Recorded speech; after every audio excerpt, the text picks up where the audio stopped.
अचानक मेरी नजर सड़क के किनारे खड़ी एक आकृति पर पड़ी। जैसे जैसे मेरा दिल धड़कने लगा, घबराहट बढ़ती गई। मैं धीमा हुआ और हेडलाइट्स ने पुराने जमाने के कपड़े पहने एक व्यक्ति को दिखाया जिसका चेहरा छाया से छिपा हुआ था।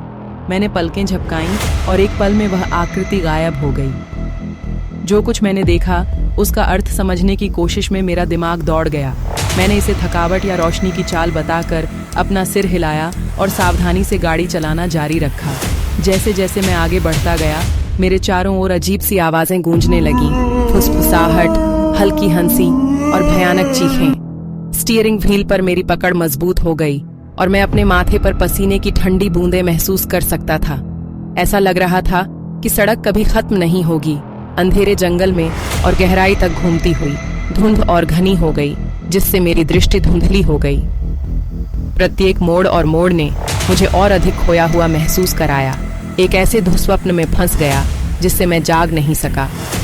जैसे ही घबराहट मुझे पूरी तरह से खत्म करने वाली थी, मेरी कार अचानक लड़खड़ा गई और खत्म हो गई। मैं अपनी किस्मत को कोसते हुए धूम्रपान इंजन को देखता रहा।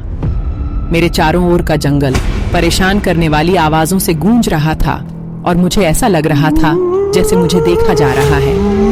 हताशा ने मुझे कार से बाहर निकलने और मदद की तलाश करने के लिए प्रेरित किया। लेकिन जैसे जैसे मैं चला, धुंध में भूतिया चेहरे साकार हो उठे, पीड़ा से विकृत हो गए। मैं लड़खड़ाकर वापस आया। मेरा दिल तेजी से धड़क रहा था और कार की सुरक्षा के लिए पीछे हट गया। धुंधली विंडशील्ड के माध्यम से मैंने उस आकृति को फिर से देखा जिसे मैंने पहले देखा था।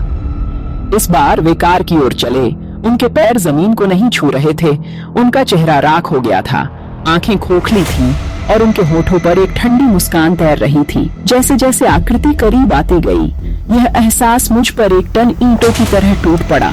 मैं अपने ही प्रतिबिंब को देख रहा था। मेरा दिमाग चकरा गया, असंभव को समझने के लिए संघर्ष कर रहा था।